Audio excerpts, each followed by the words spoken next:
Antonio, los enemigos del comercio son los enemigos de la libertad. Los enemigos del comercio son los enemigos de la libertad, son los enemigos de la realidad y son los enemigos de una actitud voluntaria en la vida. Cuando hablamos de enemigos del comercio nos referimos a un tipo, a un modelo de sociedad como por ejemplo el que tenemos ahora, donde las cosas se compran y se venden y uno se esfuerza pues por llegar a tener algún tipo de cosa que demanda el prójimo. Las sociedades anteriores se han basado en lo involuntario y las llamamos por eso sociedades clerical-militares. Y siempre había un eje distinto de la voluntariedad de la compraventa, como la patria, la fe, el guía con mayúscula.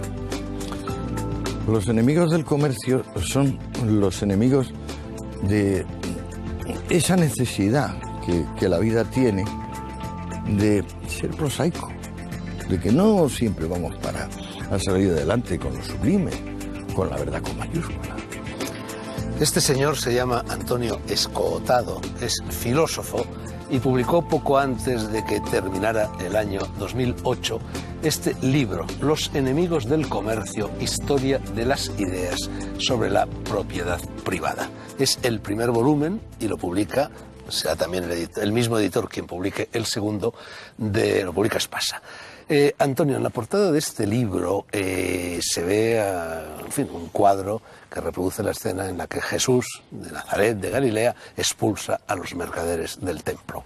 Toda la vida pública de Jesús, dices en el libro, está enmarcada entre dos escenas en las cuales sucede lo mismo. Claro, el Evangelio de Juan describe la primera, que es cuando, siendo desconocido y por tanto echándole mucho valor, cortocircuita el funcionamiento de Jerusalén, el funcionamiento del templo, echando a los mercaderes, que si nos fijamos, no es que se dedicaban a mercadear esto o lo otro.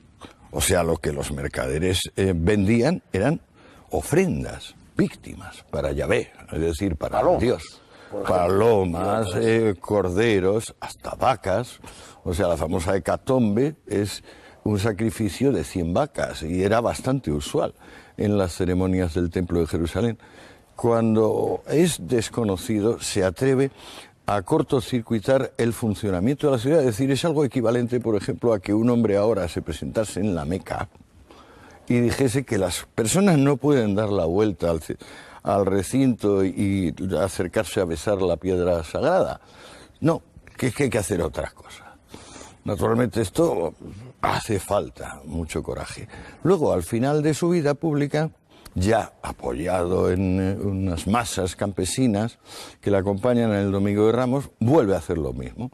Pero ahora ya no hay que echarle tanto valor. Ahora quienes tienen que echarle valor son los comerciantes judíos, los que están allí vendiendo ofrendas y fundamentalmente haciendo cambio de moneda. Porque claro, como había tantos peregrinos que iban a Jerusalén, muchos traían monedas distintas.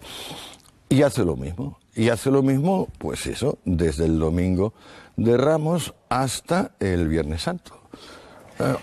De esta escena, la que campea en la portada de tu libro, arrancan nuestros males, lo que tú llamas filosofía del pobrismo.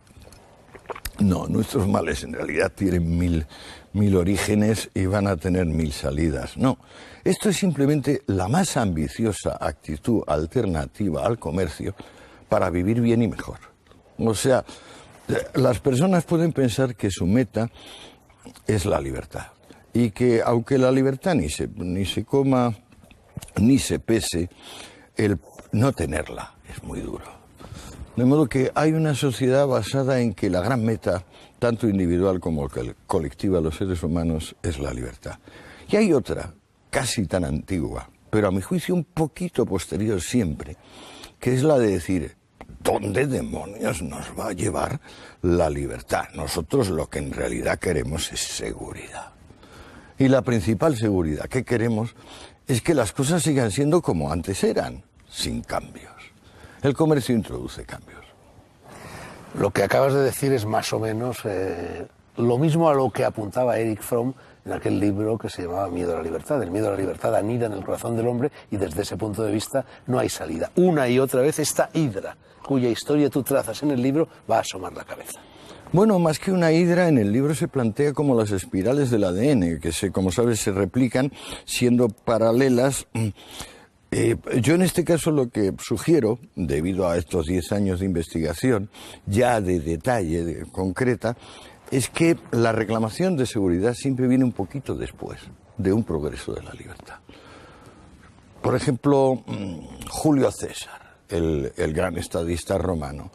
Julio César fue el primero que intentó organizar la República de una manera que fuese una sociedad comercial, es decir, una sociedad de intercambio, donde había una autonomía municipal muy grande, y en tiempos de Julio César efectivamente se multiplicó, incluso apareció en la lengua latina la expresión novus homo.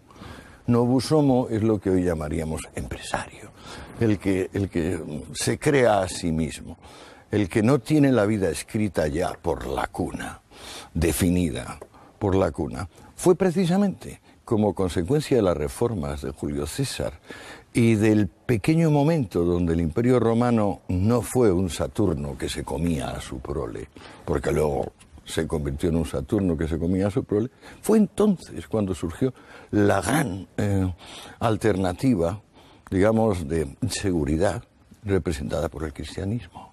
Fue entonces cuando se dijo por primera vez que dinero y Dios son enemigos, que un rico no podría entrar en el cielo y que esencialmente lo único que podían hacer las personas con sus patrimonios era venderlos y darlos en limosna. Seguridad y libertad, libertad y seguridad. Esta pregunta que te voy a hacer ahora en realidad la tenía reservada para el final del programa, pero empiezo ya a formularla. En estos momentos estamos en un periodo crítico, en un periodo crucial, en el cual parece como si después de una fase de libertad la gente estuviera demandando seguridad, aunque vaya en detrimento del otro, de la libertad. No, es que ha ido pasando una y otra vez. Por ejemplo, si te fijas en el comienzo de la Revolución Industrial, cuando el urbanismo sustituye las agujas de las catedrales por las grandes chimeneas de fábrica, también hay un rebrote muy fuerte de decir, bueno, sí, la renta per cápita sube, el poder adquisitivo sube, no podemos negarlo, pero ¿a dónde vamos? Es esta sensación de horror, no tanto al vacío, como decían los antiguos, sino horror a la incertidumbre, horror al hecho de que no están prescritas, ni nuestras vidas, ni el conjunto, emerge continuamente. Ahora en particular, bueno, me encantaría hablar del momento este que llamamos la crisis o la recesión, porque en realidad es una fase inevitable que viene después de todos los progresos que se hacen en el otro sentido. O sea, no vienen nunca las crisis económicas sin que hayan sido precedidas por periodos de expansión económica, expansión fuerte. En el caso actual, venimos de lo que Greenspan, el gran banquero de la Reserva Federal Americana, que acaba de sacar un tocho enorme llamado la era de la turbulencia. ¿Más grande que el tuyo? No, un poquito más pequeño que el mío. Pero lo acaba de sacar en Penguin a 8 meses, la era de la turbulencia. Greenspan dice, ¿de qué venimos? Venimos de 8 o 10 años de exuberancia irracional. ¿Qué es la exuberancia irracional? Bueno, el inaudito progreso que ha representado Internet y en general la miniaturización de los productos industriales. Volveremos a hablar de esto antes de que termine esta conversación. Nietzsche decía en el siglo XIX que la actividad del futuro más noble sería la de los comerciantes, la de los mercaderes. ¿Se equivocaba? No se equivocaba, pero si es que lo odioso del mercader para la actitud que busca la seguridad es precisamente que se enfrenta con dos colosos como la suerte y la competencia. Ninguno de esos dos colosos hace frente, por ejemplo, al pontífice religioso o al héroe militar, al caudillo. El problema del comerciante es que tiene que ser mejor que otros a la hora de conseguir una cosa prosaica que nos interesa a todos, y es o bien producir algo que no se había producido, o bien producir algo ya producido pero de una forma nueva, con otro precio o con algún tipo de valor añadido que lo hace atrayente. Contra él tiene siempre la mala suerte, la aleatoriedad y la presencia de competidores. Lo que en realidad odia el sentimiento de seguridad es la competencia.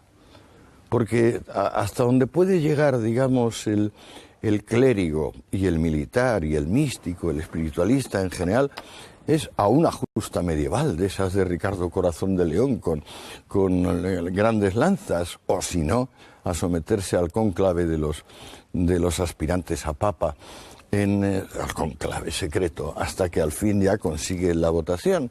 Fuera de eso, ya no hay competencia. La vida del comerciante, la vida del industrial. Yo, por ejemplo, me considero un empresario. Mi empresa es Antonio Escotado, sin S.A., igual que creo que tú eres un empresario. Tu empresa es Fernando Sánchez Dragó. Pues tenemos continuamente que hacer frente a que lo que sale de nosotros pues mantenga un nivel de aceptabilidad superior a lo que sale de otros. Y si no, no hay. La base del mundo imaginario de los enemigos del comercio es Dios proveerá. La idea que decía Jesús en los evangelios, pero fijaos que los pájaros y los lirios no se buscan el alimento ni están pensando en el mañana. Daos cuenta que si vosotros pensáis en el mañana, además de comportaros irracionalmente, blasfemáis contra la divina providencia. Antonio, un paréntesis para hablar de la génesis, del desarrollo, del crecimiento de este libro. Tarea descomunal, ¿no? 10 años volcados día a día en este primer volumen y en el segundo que ya casi está terminado.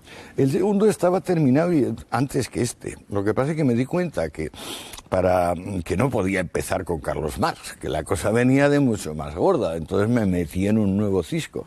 Ahora, cuando ya he escrito me encuentro con que el segundo tiene que tener un salto cualitativo y ahí me estoy rompiendo la cabeza, pero me está saliendo relativamente tolerable, digamos. Esta es la obra de tu vida. Es la obra de mi vida. Más que la historia de las drogas, que también era un libro monumental, ¿no? No, en realidad mi libro, donde yo más corazón puse, y quizás otra decena de años, fueron en realidad y sustancia un tratado de metafísica, pero claro, es el libro más absolutamente extemporáneo, intempestivo y absurdo, y yo comprendo que solo se lo vayan a leer 5 o 10 profesores de esa ciencia desaparecida que llamamos metafísica o ontología fundamental, que viene a ser algo así como la alta poesía en pura prosa, y que yo creo que se acabó prácticamente, pues no sé, yo creo que con Hegel se acabó la ontología o la metafísica.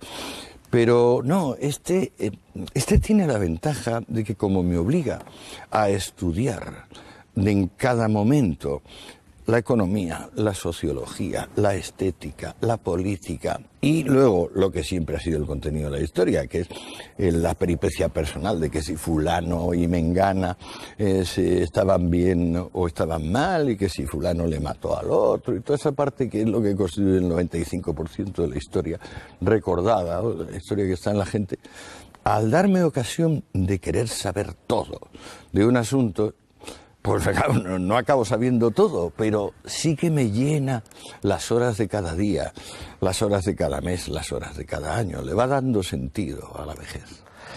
En realidad este libro es una historia universal, al menos una historia universal del mundo occidental con calas. Exclusivamente del mundo occidental con calas a la actitud, digamos, islámica, a la actitud china, pero sí, he tenido necesidad de reescribirla, pero para mí mismo.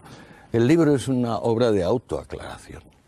Y bueno, la mitad del tiempo ha sido evitar que la acumulación de datos no resultase estomagante. No te iba a hablar de eso. La acumulación de datos que hay en este libro, de datos además cruzados continuamente, es tiene una envergadura tan tremenda que esto sin Internet no se hubiera podido escribir nunca. Nunca.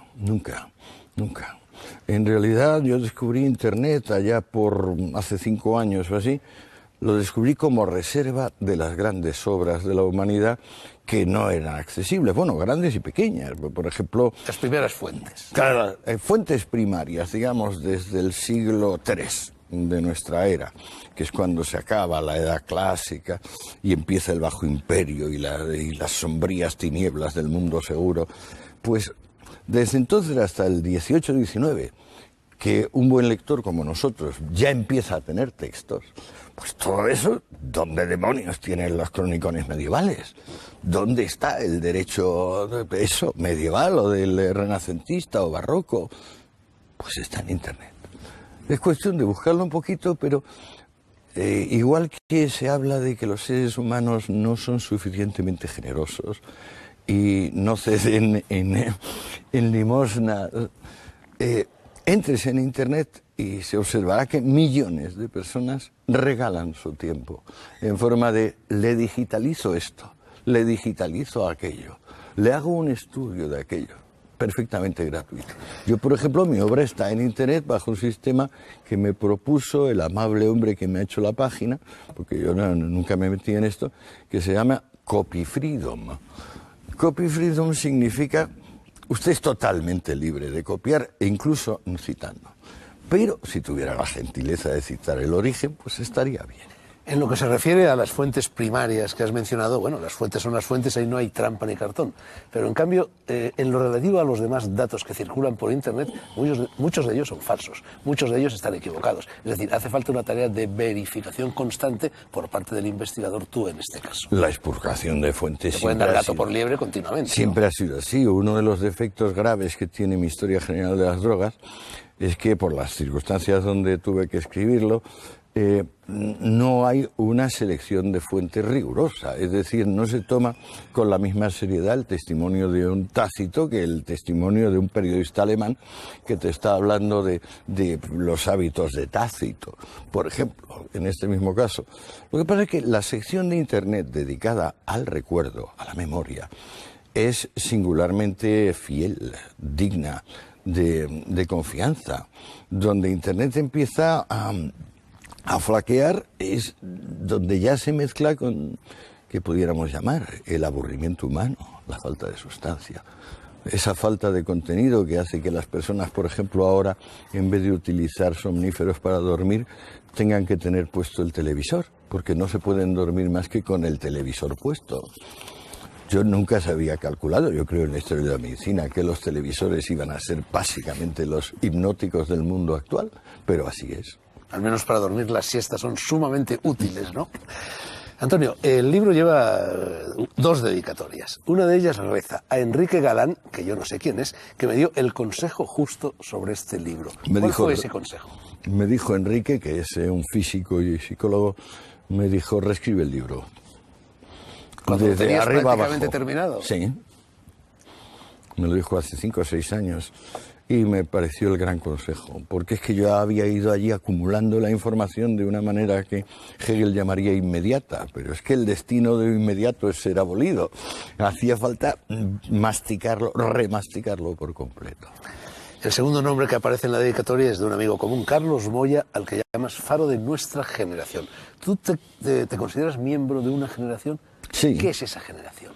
Pues los años 60, tú quizás yo creo que tienes unos poquitos añitos más que yo y tú todavía creo que fuiste testigo de los asuntos del año 56, ¿me equivoco? Sí, ahí fue cuando... El 56 con Tierno Galván... No, Tierno Galván llegó después, con Dionisio Ridruejo, con Gallardón Padre, con Mújica, con Tamames. Mújica y Tamames. Sí, llegué un poquito antes, pero bueno, claro, pues somos parte de la misma generación. generación. Yo ya llegué en una época que abocaba directamente a mayo del 68 o a la elección de Woodstock, porque era revolución total en ambos sentidos. Lo que pasa es que la revolución Woodstock tenía un toque naturalista, sexo, drogas, y la revolución mayo 68 era un toque más Che Guevara, Mao Zedong, más política. O sea, en el 68 se estaba intentando de alguna manera revivir las pasiones de los tribunos de la Revolución Francesa. O sea, quien estaba vigente era Robespierre, o Marat, o Saint-Just. Y en aquel momento concreto, los finales de los años 60, Pues yo creo que Carlos Moya, que es un hombre de tu edad y con unos poquitos añitos más que yo, fue faro para mi generación porque era el hombre que más se dedicaba a estudiar sin pensar en si eso iba a cristalizar en una u otra obra reconocida. Y lo sigo pensando.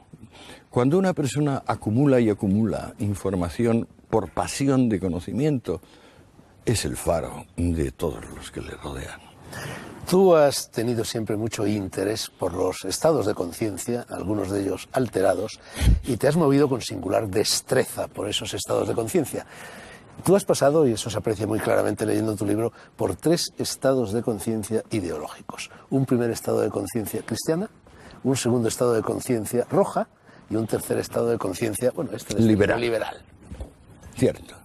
La conciencia cristiana viene de la profundidad con la que yo quise entender, y efectivamente entendí, que del Dios primitivo, el Dios Padre, había habido una revolución dentro de la propia Iglesia, dentro del sentimiento del hombre, que hizo que la severidad de la ley, que era digamos el signo, el símbolo del Padre, el símbolo del gran rector, del gobernador del universo, había dado paso al reino del Hijo, que era el reino del sentimiento, el reino de, bueno, en vez de lo prescrito, pues el amor. Eso me gustó y estuve mucho tiempo anclado en eso, es decir, en lo que le había impreso el cristianismo y la figura de Jesús al judaísmo. Pero luego aquella España, acuérdate de lo que fue aquella España nacional católica, con los grises, que eran los únicos gordos de un país donde toda la gente que no fuera alta burguesía era esmirriada, delgada y con aspecto de salir de las urdes. Pues claro, no nos bastaba y nuestro cristianismo se convirtió inmediatamente en marxismo. Marxismo libertario, más o menos anarquista. Y ahí anduvimos, gracias a Dios, ni tú ni yo nos metimos en organizaciones terroristas, pero fue por un tris, porque en aquel momento perdimos el sentido del valor de la vida del prójimo, e incluso de la propia. Creo que es una de las épocas más delirantes, de las recientes que ha pasado el espíritu humano, pero como luego no hicimos daño a nadie, creo que le metimos un magnífico impulso a la ética, a la estética, a la aventura. Todavía ahora es inaudito como los diseñadores de moda creen que están descubriendo cosas y no son más que las viejas faldas largas de las señoras hippies o los grandes cinturones o los colores, todo esto. Hay mucha falta de inspiración en el mundo que no rompe y nosotros rompimos. Lo que pasa es que ahora, Fernando, si nos ponemos a pensar en las tontorronadas que estábamos diciendo, pues claro, a mí me da un poquito de sonrojo. Seguro que a ti te sucede lo mismo que me sucede a mí. Muchas personas, los que siguen teniendo una conciencia roja en estos momentos, los mejores no entienden que muchos de los de entonces hayamos pasado de esa conciencia roja a una conciencia liberal, y los peores no solo no lo entienden, sino que nos critican ásperamente por ello. Por supuesto, es una gran observación. ¿Cuántos nos hemos dado cuenta de que lo decepcionante del proyecto comunista era básicamente que no era un proyecto de libertad, que era un proyecto de seguridad? ¿Cuántos todavía siguen pensando Dios proveerá? Y en la vida agradable de los lirios y de los pajaritos. El sermón de la montaña. El sermón de la montaña, que básicamente dice, bendito sea el pobre de espíritu. ¿Qué quiere decir pobre de espíritu? Pues bueno, ahí espíritu traduce el griego neuma, alma, o sea, es una formulación inequívoca. Quiere decir algo así como que nadie me quite mi rencor. Tengo derecho infinito a mi resentimiento y además tengo derecho a proyectarlo sobre los demás. Y entonces no solo a sentir resentimiento propio, sino a adherirme a un credo victimista. O sea, en general los demás pues son unas pobres víctimas de... Y entonces ya se busca en la naturaleza aquellos pocos animales que en vez de ser imprevisores, como los lirios y los pájaros, se han tomado el trabajo, yo qué sé, de convertir el coche, que era un artículo de lujo que solo tenían unos millonarios, a ser un artículo democrático, como hizo Henry Ford. Se tomaron el trabajo de convertir los ordenadores que estaban en las salas del Pentágono y que tomaban pues el tamaño de este estudio en una pequeña pieza que podría usar cualquiera. Y entonces, claro, sacaron adelante imperios que prácticamente fueron monopolios en sus comienzos, porque monopolio consiguió Ford, monopolio ha conseguido Gates, monopolio real tiene ahora, por ejemplo, Google. No se quiere entender en la profundidad del entramado histórico, el hecho de que no somos alfombras vulgares, somos alfombras persas, de triple nudo y además hechas de seda. Y el que no se quiere dar cuenta, pues no pasa nada, todos nos vamos a morir. Y las culturas también se morirán. Pero entre tanto tenemos este momento de increíble prosperidad y también de increíble vulgaridad, donde estamos viviendo. El rojo sigue pensando que es que, bueno, si le quitamos al rico lo suyo y lo repartimos entre los pobres, entonces podemos vivir todos prósperamente. Eso es una insensatez a la cual pues, dedicaré un millar de páginas para desmontarla en detalle. Yo, como Enrique Galán, también te di un consejo cuando estabas escribiendo este libro, consejo que no seguiste. Era un consejo que se refería al título. Te sugerí, sigo pensando que era un título más comercial que el que al final le has puesto, que llamaras este libro, jugando un poco con la crítica de la razón pura y la crítica de la razón práctica de Kant, que lo llamaras crítica de la razón roja. Sí, me di cuenta, pero es que, ¿y qué haría con este primer volumen, donde aún no han aparecido los rojos? Hubiera tenido que guardármelo en el bolsillo. Bueno, no han aparecido y sí han aparecido. Este volumen termina prácticamente con la Revolución Francesa, sí. Pero la Revolución Francesa era ya una revolución roja, al menos en la que estaba predeterminado todo lo que iba a suceder cuando los rojos propiamente dichos llegaran al escenario de la política. Cierto, o sea, estaban los métodos, los símbolos, el discurso, los puntos de vista. La revolución de 1789, ya desde 1791, es completamente y claramente comunista y roja. Pero la bandera roja solo se levanta en la Comuna de París de 1848. O sea, le hace falta medio siglo. Y es más, las atrocidades que se cometieron en nombre de imponer la virtud directamente, eso que llamamos el periodo del terror, terror con mayúscula, que los franceses luego en el último periodo, o sea del 92 al 94, lo llaman el gran terror, la grande terror. Esos eventos del terror generarán al mismo tiempo admiración y rechazo. El motivo de que no se llegue a levantar la bandera roja en el París de Robespierre y que sí se levante en 1848, el mismo año en que escriben Marx y Engels su manifiesto, es porque el intento de cumplir directamente la enemistad hacia el comercio enfría los ánimos. O sea, Europa se asusta realmente. Europa pasa 50 años de terror por el terror. Y eso es lo que hace que una revolución que estaba tan directamente imbricada en el cambio industrial y en la necesidad de aceptar lo que estaba pasando, que es que transitábamos de un mundo sencillo económicamente a un mundo tremendamente productivo y competitivo, como el que se crea, digamos, a partir de Adam Smith, pues ver eso y ver que se intenta solucionar, pero que solo se puede solucionar con la guillotina, o con 20 o 40.000 personas guillotinadas en una plaza que es curioso que ahora la llaman Plaza de la Concordia, entonces se llamaba Plaza de la Revolución, y van docenas de miles de personas a ver esas masivas ejecuciones diarias. Disuade Europa. Y Europa, hasta mediados del siglo XIX, no se vuelve a atrever a hacer un proyecto así. ¿Por qué? Porque en realidad lo había cumplido. Es decir, Robespierre había ido hasta donde podía ir. Le dijo al ciudadano, si es necesario que la virtud se imponga por el pánico, la impondremos por el pánico. Pero es que luego es precisamente lo que ha ido sucediendo con todas las demás dictaduras de esta índole. Por ejemplo, uno de los detalles más curiosos que tenemos es que hacia 1940, 2/3 de la humanidad son ciudadanos comunistas.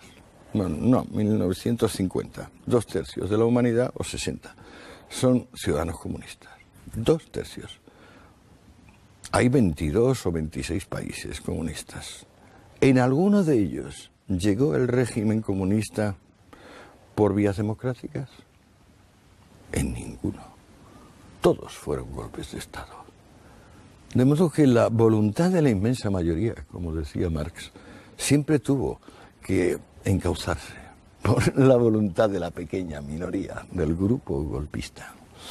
Curioso. Bueno, esa es la diferencia, y tú lo marcas muy bien en tu libro, que en la Revolución Francesa se plantea entre la voluntad general y la voluntad de todos. Claro, porque es que Rousseau habla de una voluntad mística que necesariamente tiene que ser encarnada por un Lenin, un Hitler, un Mussolini, un Stalin. Eso es la volonté general, que es infalible. Y luego la voluntad de tous, la voluntad de todos, es una mera cosa numérica, es un recuento. Por ejemplo, en cualquier país, se nos salimos completamente del tema, pero propongo el siguiente inciso. ¿Por qué demonios no en nuestro país la voluntad de todos, que es básicamente apoyar a dos partidos, no se manifiesta en una alianza de esos dos partidos, sino en que cada uno de esos dos partidos pueda oponerse al otro haciendo alianzas con pequeños subsectores marginales? Bueno, eso sería un argumento indirecto a favor de Robespierre, de Rousseau o de Lenin, ¿eh? Yo hace cosa de 3 años leí un libro autobiográfico de Dos Pasos, Años Difíciles, creo que se llamaba, y me topé en él con una frase, con algo evidente, pero algo sobre lo cual yo nunca había reflexionado. De repente dice Dos Pasos en ese libro: la única garantía de la libertad es la propiedad privada. En definitiva, tu libro persigue este concepto, glosa este concepto y demuestra la veracidad de este aserto. Claro, no, o sea, en realidad toda la dantesca situación que viene desde el Bajo Imperio, o sea, desde la crisis posterior a los antoninos, o sea, Marco Aurelio, Trajano, que fueron los últimos emperadores más o menos bien intencionados y competentes, hasta prácticamente, ¿qué te voy a decir yo?, la revolución comercial que se llama, el siglo XII, XIII, es que los derechos de propiedad no se pueden transmitir. Pura y simplemente no se pueden transmitir. Yo no lo sabía. Cuando me puse a escribir este libro, no sabía que el derecho medieval prácticamente no protegía la propiedad privada, que había disuelto los límites de la propiedad privada. Si te fijas en tiempos de Carlomagno, un poco antes, un poco después, la propiedad es de todos y de nadie. O sea, tal feudo pertenece primero al rey, luego al obispo de turno, luego al noble local, luego al pueblo, luego a tal familia. El derecho medieval está caracterizado por pleitos donde alguien intenta vender algo, incluso un bien mueble, digamos un caballo, una armadura, y viene la familia y anula esa venta, diciendo que se ha atrevido a considerar suyo lo que es de todos. Si leemos las capitulares de Carlomagno, las de Luis el Piadoso, Ludovico Pío, su hijo, descubrimos no ya una cosa antipropiedad privada, descubrimos el gran manifiesto que dice que aquí no va a haber comerciantes. En lenguas medievales la palabra negotiator, o sea, comerciante, empresario, desaparece prácticamente entre el siglo VI y el siglo XII. No se existe. O sea, es un desvanecimiento léxico colosal que revela hasta qué punto el cristianismo, y es una vergüenza que los historiadores no lo hayan reconocido como tal hasta ahora, el cristianismo se lleva el gato al agua y crea una sociedad completamente comunista. Lo que pasa es que las sociedades comunistas nunca han podido prescindir de un guía, tanto de un guía religioso, que es el ideólogo, acuérdate de Suslov, como de un líder militar, que es el mariscal fulano o el mariscal sutano. En el fondo, digamos, las soluciones igualitarias siempre han tenido como gran debilidad el hecho de que no podían difundir la decisión. O sea, no se podía hacer mayoritaria la elección. Lo fundamental es que este dejó, antes de morir, y murió porque lo perseguía la Revolución Francesa, el teorema de los jurados. ¿Qué significa el teorema de los jurados? Que es la base de la democracia, que cuanto más personas decidan sobre una alternativa, más posibilidades tienen de estar en lo cierto. O sea, cuanto menos personas intervengan, menos. Y sin embargo, si en vez de darle una alternativa A o B a esa mayoría, tú le das 3, 4, 5 términos, el teorema falla. De repente ya las personas no aciertan. La base de la democracia es que millones de personas, cientos de miles de personas, sean convocadas a decir qué elige. Siempre que elijan en 2 términos. En cuanto te pases de ello, ya no. Paradoja. En Grecia y en Roma nunca se cuestiona la propiedad privada. Llega el cristianismo, la propiedad privada se pone en cuestión y, sin embargo, el cristianismo pretende hundir sus raíces en lo greco-romano. Esa contradicción está ya en Platón, está ya en la República. Claro, pero eso es lo que luego Marx llamará superestructura e infraestructura. O sea, es algo así como que las instituciones en parte son nada más que pensamiento y en parte son nada más que necesidad objetiva. Lo que no se toma suficientemente en consideración es que hay una dialéctica, un movimiento interno dentro de la Iglesia que haciendo que surja como un movimiento de los pobres, es decir, como el gran triunfo del pobre de espíritu y también del perseguido, del humilde y del ofendido, va a hacer que se convierta en iglesia propietaria. Y de ahí finalmente las grandes guerras medievales y que terminan en el Renacimiento o finales del Renacimiento. La Iglesia tiene que, por una parte, asumir, y la asume, la herencia del gran saber grecolatino. Por ejemplo, hay que tomar en consideración que los padres de la Iglesia, San Agustín, San Ambrosio, y algunos más, San Jerónimo, por supuesto, y los padres capadocios, consideran que son sabios, hombres como Sócrates, como Séneca. O sea, entienden que los estoicos, en general, la escuela estoica, es una escuela paracristiana, semejante y digna de consideración. Pero es precisamente en los padres de la Iglesia, que es un movimiento del siglo IV o V, donde se despieza bien el mensaje del Sermón de la Montaña de Jesús. No es solo que el rico es malo y el pobre es bueno. No. San Agustín y San Ambrosio, sobre todo, también San Juan Crisóstomo, precisan que la compraventa es mala en sí. Porque tiene que haber siempre alguien que pierde y alguien que gana. Que en realidad el perjuicio que se sigue de admitir que haya comerciantes es admitir que haya movilidad social. Es decir, que la gente no esté definida enteramente por la cuna de la cual parte. Esa movilidad social le parece a San Agustín o le parece a San Ambrosio mórbida. ¿Por qué es mórbida? Porque las personas pueden aceptar la desdicha de haber nacido esclavo o hijo de esclavo o el favor de haber nacido hijo de rey. Pero que haya merecimiento, es decir, que haya una relación de causa-efecto distinta de la violencia entre la situación actual de una persona y su origen, la base, digamos, lo principal que me ha permitido descubrir este libro es que no se ha odiado al rico militar o al rico clerical. Se ha odiado fundamentalmente al rico que había nacido pobre y que por sus fuerzas, digamos, cambió la situación. Se odia a la sociedad, digamos, del cambio. Se odia a esta sociedad que viene con el comercio donde, bueno, unos nacemos ricos y morimos pobres y viceversa. La mala de esta película, de tu libro, es la Revolución Francesa. Al menos al término del primer volumen. Veremos a ver lo que sucede en el segundo, donde imagino que esa maldad se traslada a escenarios más cercanos. Hasta tal punto de que el penúltimo capítulo de tu libro se llama La purga apocalíptica. La Hélade había suministrado al mundo occidental 2 modelos políticos de organización de la sociedad. Uno era el ateniense y otro era el espartano.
Sin embargo, pues si tú te fijas en Robespierre o en Marat o en los grandes tribunos revolucionarios franceses, están hablando de que Francia debe ser una Esparte nouvelle, una nueva Esparta.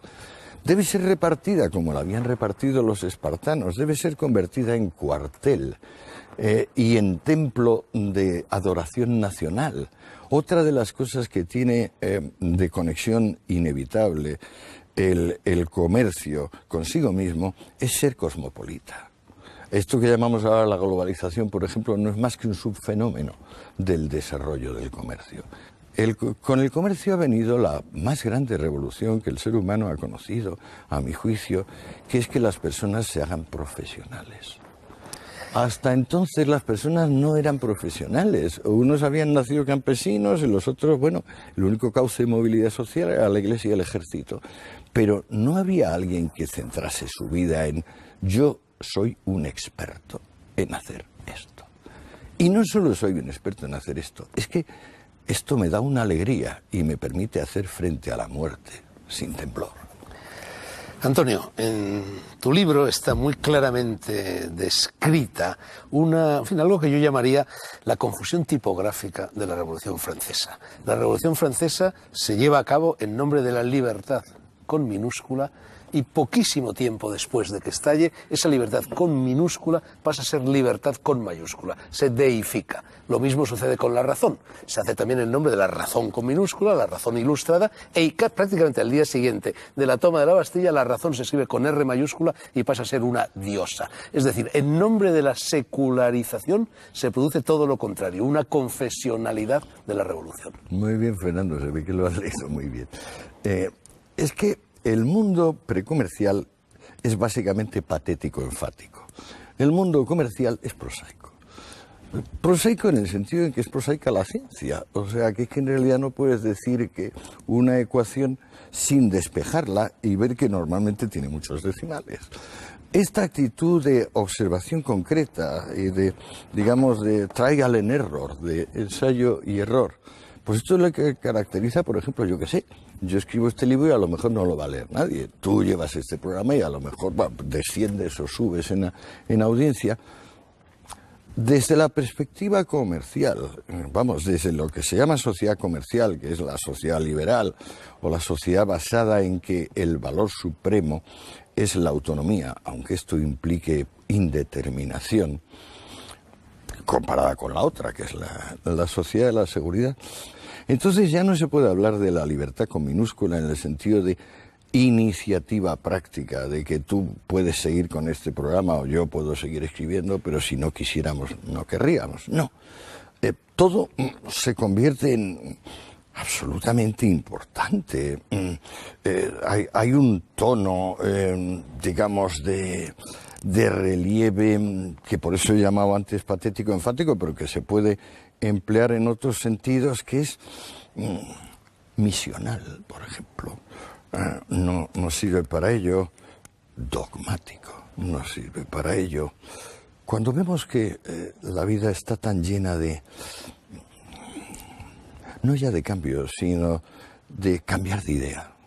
Y si no cambias de idea, entonces pues simplemente te conviertes en una estatua de sal, como la mujer de Lot.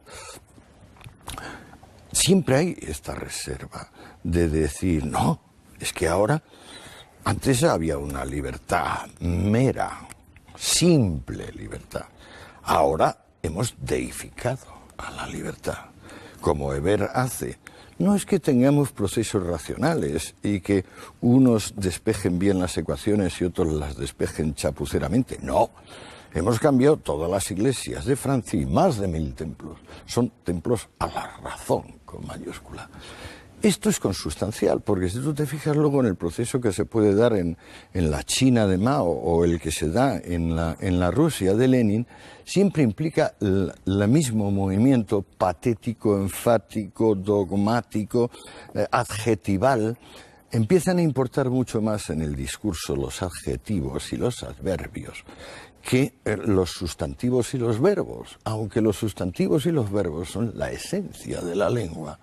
Por ejemplo, en el 19 la primera reacción que se tiene ante la revolución industrial es el gran movimiento utilitarista, la razón utilitaria. Bueno, pues si tú luego te pones a mirar en detalle qué dice Malthus, qué dice Ricardo, Bentham,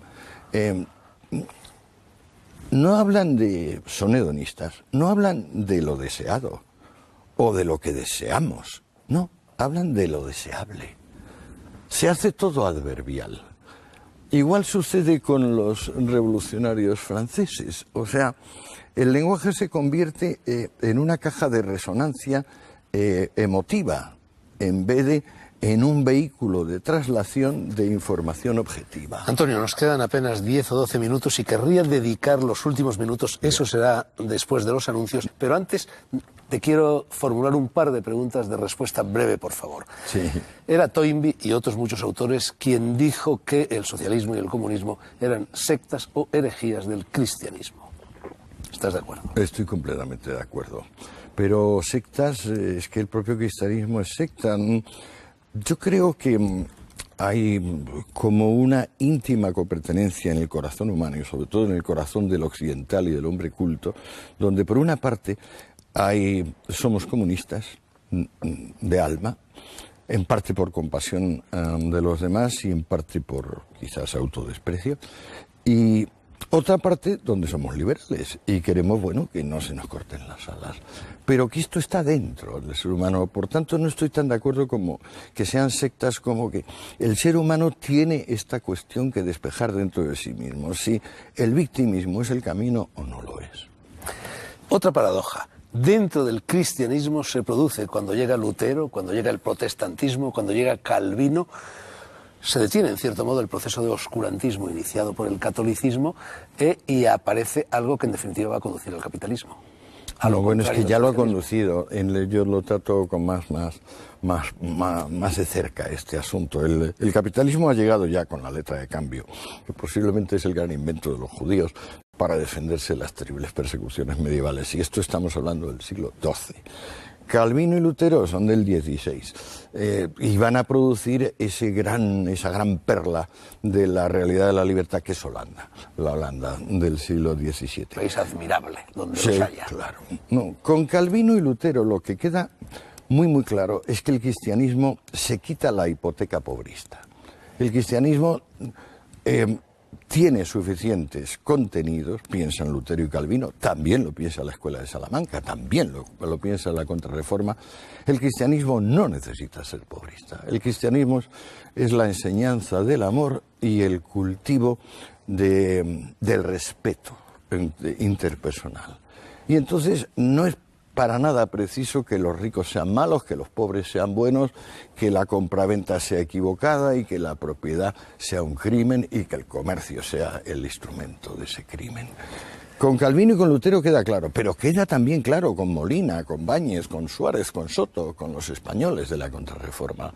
Es simplemente que el mundo ha progresado ya hasta un cierto punto donde las viejas, digamos, la vieja construcción esta de buenos y malos, verdadero o falso, claudica. O sea, lo que realmente sufre con la sociedad comercial es el maniqueísmo, el dualismo, el que podamos realmente decir de una cosa, esto es completamente esto y nada de lo otro.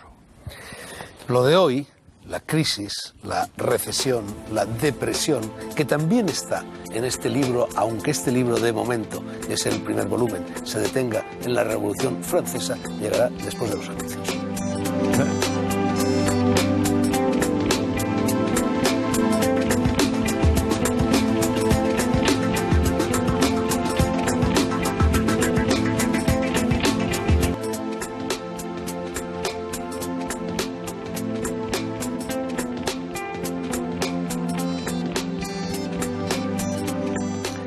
Seguimos 10 o 12 minutos todavía en las noches blancas hablando con el filósofo Antonio Escootado de su último libro, Los enemigos del comercio, publicado por Espasa.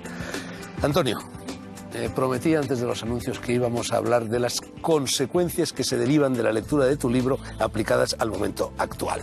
En primer lugar, a Obama se le está empezando a acusar en Estados Unidos insistentemente de que es un socialista. Los republicanos lo acusan de eso. ¿Lo es? Pues no lo sé. Bueno, está por ver, por supuesto, pero en fin, así por lo que sabemos de él. Está por ver.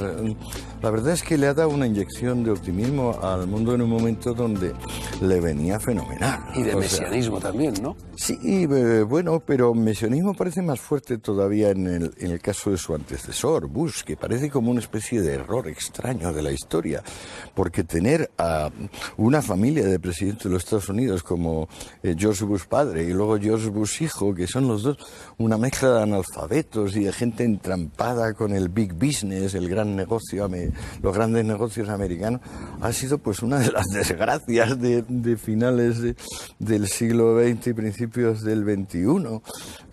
La verdad, ya sabe que yo no tengo nada contra el sistema democrático de gobierno y los Bush han sido elegidos democráticamente, pero vaya dos pájaros, es decir, vaya... Las urnas pueden equivocarse, en infinidad de ocasiones a lo largo de la historia universal se han equivocado, Sí, ¿no? claro, no se equivocan. Si antes estábamos hablando de la voluntad de Tusi y la voluntad general, o sea, estos son peripecias inevitables. El teorema de Condorcet, aquel de que cuantas más personas había, pues más correctamente elegirían, sigue válido, aunque hayan elegido a los Bush una y otra vez, pero vamos, que estos dos señores eran muy vulgares, muy mediocres, muy torpes, y de lo peorcito que se ha podido buscar en América. Ahora Obama, pues mira, yo no sé, yo creo que hay que esperar y dejar que él mismo se vaya definiendo como todos los demás.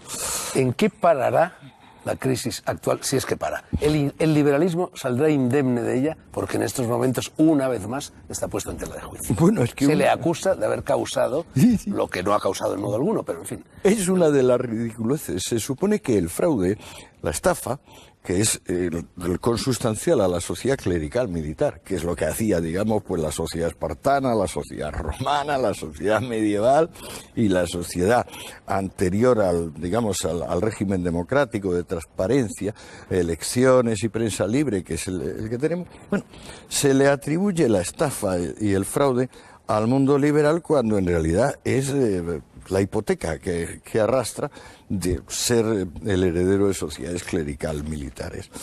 Encima se pretende que de esta crisis en concreto, de la que espero poder decir algo un poco después, que esta crisis se va a resolver con más regulación.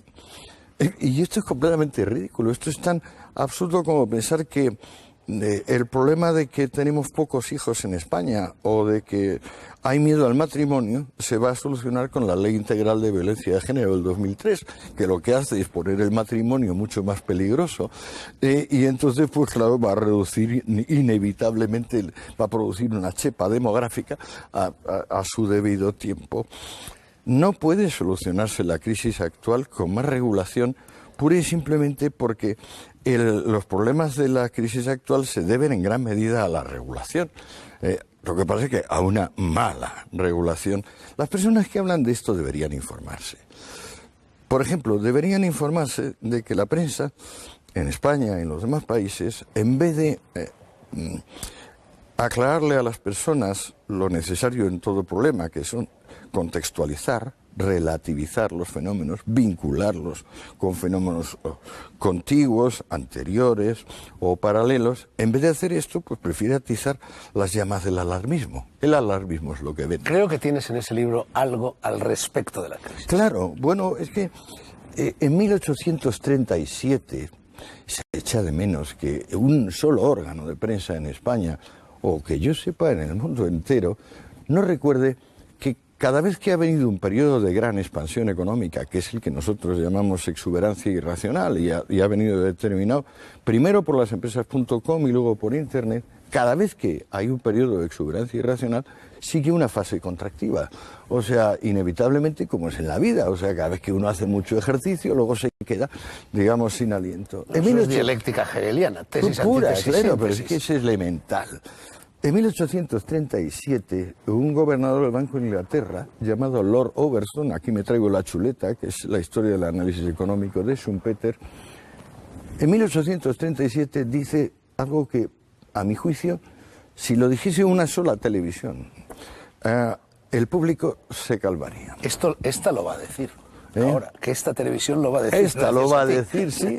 Hombre, no es exactamente un telediario. No lo es. Ni lo va a algo decir es algo. Ni Zapatero ni Rajoy, pero algo es algo. En 1837, es decir, hace unos 170 y pocos años, el gobernador del Banco de Inglaterra, encontrándose con un fenómeno recurrente, le aclara al público inglés que después de periodos de gran actividad económica se sigue él lo llama un estado del comercio.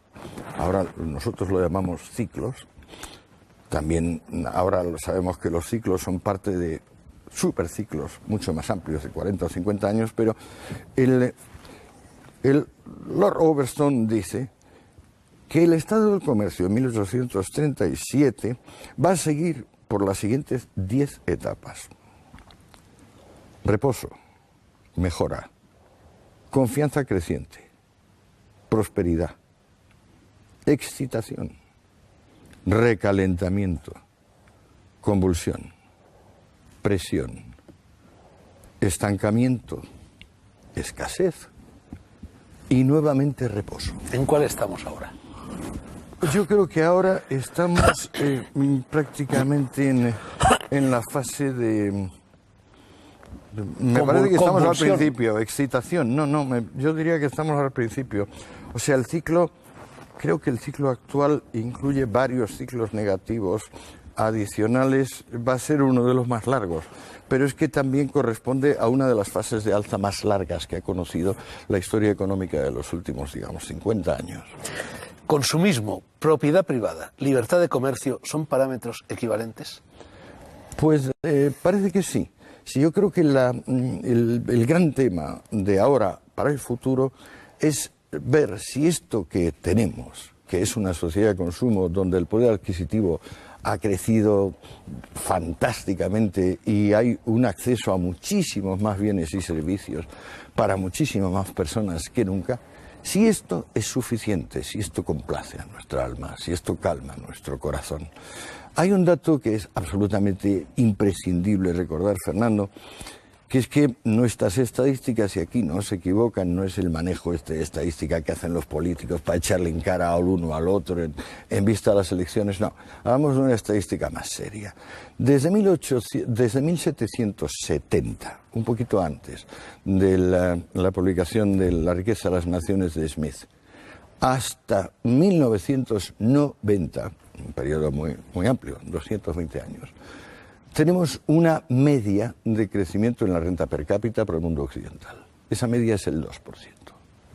Eso quiere decir que cada siglo nuestra renta per cápita se ha multiplicado por 200. Es inaudito que, sin embargo, durante el primer siglo, donde sucedió esto, donde iba creciendo todos los años a una media del 2, que eso implica que unos años al 3 o al 4 y otros años al 1, que precisamente en el primer siglo, o sea, de 1700, vamos a decir de 1800 a 1900, lo que se fuese, en vez de sintiendo ese crecimiento del nivel de vida, esa afluencia de bienes y servicios, lo que se sintiera es cada vez más la lucha de clases, la guerra entre pobres y ricos, y que desembocase en las grandes revoluciones comunistas de principios del siglo XX, que duraron prácticamente hasta mayo del 78. Antonio, llevamos 62 minutos, se nos ha acabado el tiempo, pero tengo por lo menos 3 o 4 preguntas y te ruego respuestas rápidas que quiero formularte. Una, inciso español. Estremece. Hablábamos antes del miedo a la libertad que anida en el corazón del hombre y parece como si el miedo a la libertad anidase con más fuerza en el corazón del hombre español. Estremece recorrer la historia de España porque a lo largo de ella la sociedad, o por lo menos la política española, solo ha apostado vigorosamente por la libertad en periodos brevísimos del siglo XIX, que si el trienio liberal, que si las Cortes de Cádiz, etc. Y en estos momentos España se enfrenta a dos partidos principales, Partido Socialista y Partido Popular, que son los dos intervencionistas. Claro, y además ninguno de los dos está dispuesto a hacer lo que necesita el bien de este país, que es que gobiernen en coalición. Porque para el PSOE, ahora que se ha derrumbado, digamos, el universo con el muro de Berlín, se ha derribado el universo práctico de una economía planificada, nacionalización de la banca y de las demás empresas. Cuando esto está fuera de cuestión, este programa, que era el programa diferencial entre izquierdas y derechas, tiene que seguir viviendo de un adversario, y si no existen las derechas lo inventa. O sea, cuando las izquierdas se han convertido en centro o en indefinidas, pues tienen que seguir existiendo para que pueda existir la izquierda, porque si no se quedaría sin fundamento. En cuanto a los otros, es decir, al PP, en esta película, bueno, pues arrastra o bien una tradición, o bien, bastante más bien esto segundo, una realidad de cerrilismo, de limitación. Hay algunos líderes que trascienden y que dan la sensación de que, bueno, que nos llevan al mundo, nos llevan a Europa, nos llevan a lo que es Canadá, Australia, Estados Unidos, en fin, lo que llamamos el mundo civilizado. Otros no. ¿Pero qué le vamos a hacer? O sea, este país no es que ya es cerril, este país es una cultura funeraria, como Italia o como Portugal, o como la Grecia actual. O sea, en este país las personas empiezan a valer cuando son fiambres. O sea, y esto ha sido de siempre. Y no lo vamos a cambiar por un decreto. Lo privado funciona mejor que lo público, lo privado es más barato que lo público. Estas son evidencias que cualquier persona racional, a mi juicio, constata a todas horas en la realidad. Y sin embargo, muchísimos españoles, más de la mitad de los españoles, creen todavía que lo público es mejor que lo privado. Claro, pero y la crisis actual se solucionaría con unos golpes de agua bendita, de regulación. Pero dice, ¿pero qué regulación? Usted sabe de lo que está hablando. Una de las cosas más habituales del ser humano es hablar de lo que no entiende, ¿no? Pues en este caso, con lo que es la magnitud de esta fase recesiva del comercio, porque ¿qué es lo que realmente es la crisis? No es que no haya dinero, lo que hay es desinversión. La gente que tiene dinero se lo guarda en el bolsillo porque no lo ve claro. O sea, porque se despilfarra el dinero de forma ridícula. Por ejemplo, como lo despilfarran los partidos políticos cuando llegan al poder, cada cual en su esfera. Pero simplemente porque hay tanta vulgaridad como la que puede haber al enchufar un televisor y quedarte viendo un programa del corazón. ¿Democracia significa forzosamente prosperidad económica? Te lo pregunto y me voy ahora a Oriente, porque yo creo que en Oriente está asomando un nuevo y sorprendente modelo, que es el chino, que se están comiendo el mundo, como sabes, y en China se produce una curiosa mezcla entre autoritarismo político y liberalismo económico. ¿Esa fórmula tiene futuro? Yo creo que no. O sea, ojalá. Ojalá para el mundo, porque la verdad es que China está tirando como una locomotora del mundo, como tiró Alemania en los años 60-70. Ojalá. Pero me parece que es un poco tigre de papel, como decía Mao de sus contrincantes capitalistas. Hay que hacer ahí un cambio en profundidad. Y este movimiento enorme migratorio que tiene China del campo hacia unas pocas ciudades, o sea, ojalá se mantenga y se pueda consolidar. Y las Olimpiadas lo han puesto un poco de relieve y tal. A mí me parece que es imposible sacar adelante una economía que no se base en las diferencias estas de salario tan brutales que tienen los chinos, como tienen hasta ahora. Que los chinos, en cuanto sus salarios suban un poco, ya no tienen margen comercial para producir y para exportar. O sea, todo el progreso de China está basado en el subdesarrollo de China.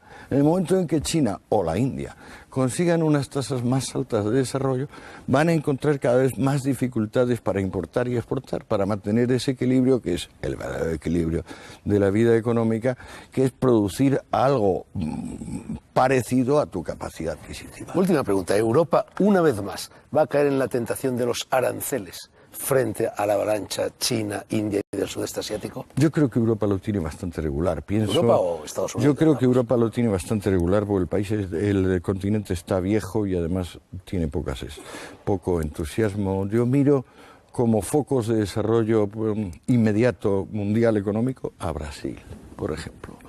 me parece una posibilidad de que herede la postura de locomotora china. Pues, por ejemplo, los indios, el problema de la India actual es que tiene tal cantidad de regulación, o sea, es tan dependiente de la India de Nehru y de la legislación socialista. Todavía hay un par de estados de la Federación India que son comunistas, pero tiene tal burocratización centralista, planificadora, la India, que es que aunque tenga ese pequeño sector que le va muy bien de la informática, es abrumador el peso del otro. O sea, en la India ahora es muy fácil tener un teléfono móvil, pero que te llegue la corriente eléctrica y no se te pudra porque te falla la corriente eléctrica todo el alimento que has metido en la nevera, eso es irrealizable. ¿Y Rusia?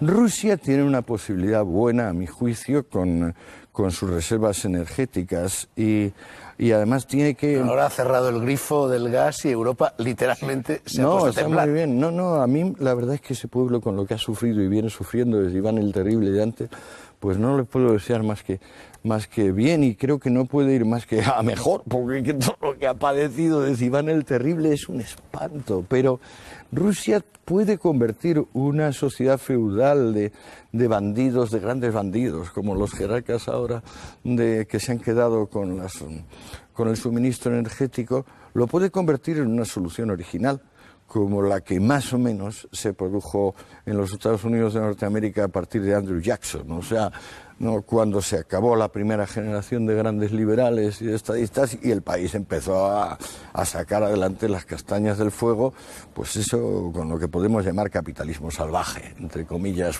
salvaje. Antonio Escootado, Los enemigos del comercio, historia de las ideas sobre la propiedad privada. Primer volumen. Espasa.